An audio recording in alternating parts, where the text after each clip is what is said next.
Terima kasih pemirsa, Anda masih bersama kami dalam Juru Bicara. Pemirsa, tahun ini Indonesia dalam keketuaan ASEAN 2023 kembali mengajukan kajian dan workshop untuk mematangkan usulan tersebut dengan berbagai pengalaman dengan negara ASEAN. Dan kita sudah membahasnya di segmen 1 dan 2 bersama dengan Dirjen IKP Kemenkominfo, Bapak Usman Kansong. Kita akan lanjutkan pembahasan sebelumnya mengenai konten hoax yang beredar di Indonesia. Hingga saat ini Pak Dirjen, dengan bantuan dari AIS ini kiranya sudah berapa banyak konten hoax yang telah di-counter ataupun telah diblokir oleh Kominfo terkait dengan berita hoax politik ataupun menjelang tahun pemilu 2024, Pak Dirjen? Iya, jadi Kominfo itu, Direktorat Jenderal Aptika itu punya 3 mekanisme untuk mengidentifikasi hoax.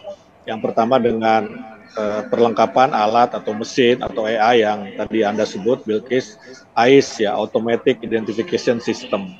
Jadi dengan algoritmanya, AIS ini bekerja mengidentifikasi konten-konten negatif. Konten negatif itu termasuk adalah disinformasi politik begitu.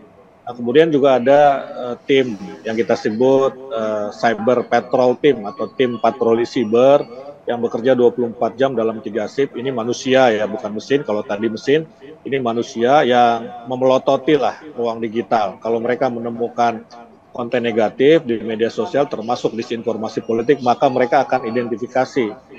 Kemudian yang ketiga adalah masukan dari masyarakat. Ya, masyarakat ini bisa mengadu, melaporkan kalau ada disinformasi, ada konten negatif termasuk disinformasi politik, itu lewat aduan konten.id.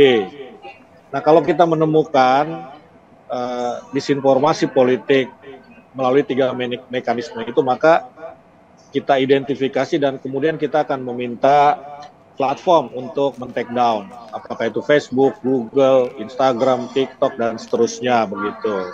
Ya, selain itu kita juga menjalin kerjasama dengan media-media arus utama, media mainstream untuk melakukan kontranarasi. Ya, kontranarasi kita stempel itu kalau ada hoax begitu, benernya seperti ini begitu kita sampaikan. Nah, kalau kita lihat data ya sejak Agustus, jadi ini ada data yang menarik dari pengalaman pemilu 2019.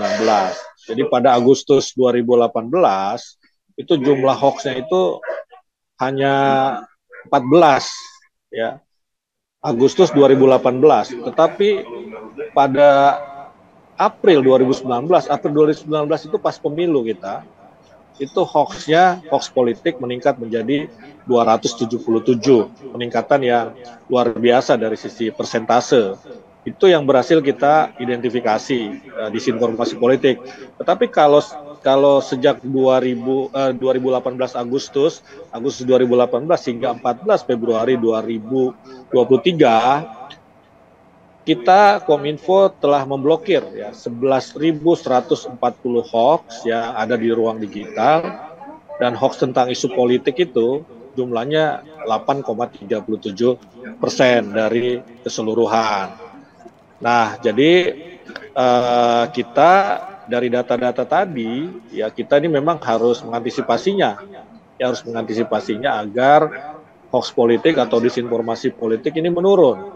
Ya, menurun, dia syukur-syukur bisa hilang atau menurun sampai tingkat yang sangat minimal begitu ya, sehingga tadi kita bisa menjaga demokrasi di ruang digital. Ya, kita bisa meningkatkan kualitas demokrasi kita. Dengan demikian kita bisa mencegah polarisasi di masyarakat, mencegah terjadinya instabilitas politik. Dan untuk itu kita juga berharap kita semua ya, Kominfo, kemudian penyelenggara pemilu, partai politik, politisi untuk melakukan edukasi kepada masyarakat agar tidak menyebarkan disinformasi politik. Kira-kira begitu, Bilkis.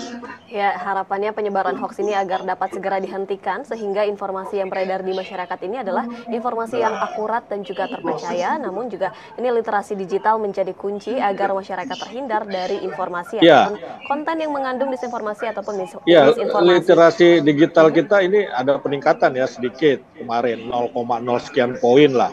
Ya, Baik. ini saya kira kabar baik dan kita secara umum ada di 3,34 dan itu kategorinya sedang. Kita tentu harus meningkatkan lagi, jangan puas dengan kategori sedang. Bila perlu kita masuk kategori literasi digital yang tinggi begitu.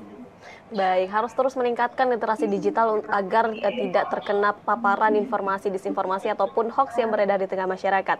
Dan juga ini tentunya penanganan berita palsu maupun hoax disinformasi ini memiliki peran penting, memiliki arti penting dalam memperkuat demokratisasi di kawasan ASEAN begitu ya Pak Dirjen ya.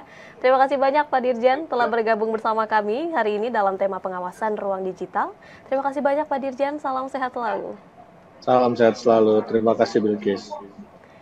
Dan pemirsa, demikian perbincangan kami bersama dengan Dirjen IKP Kemenkominfo Republik Indonesia Bapak Usman Kansong yang membahas mengenai pengawasan ruang digital Indonesia mendorong ASEAN untuk mematangkan pedoman penanganan hoax.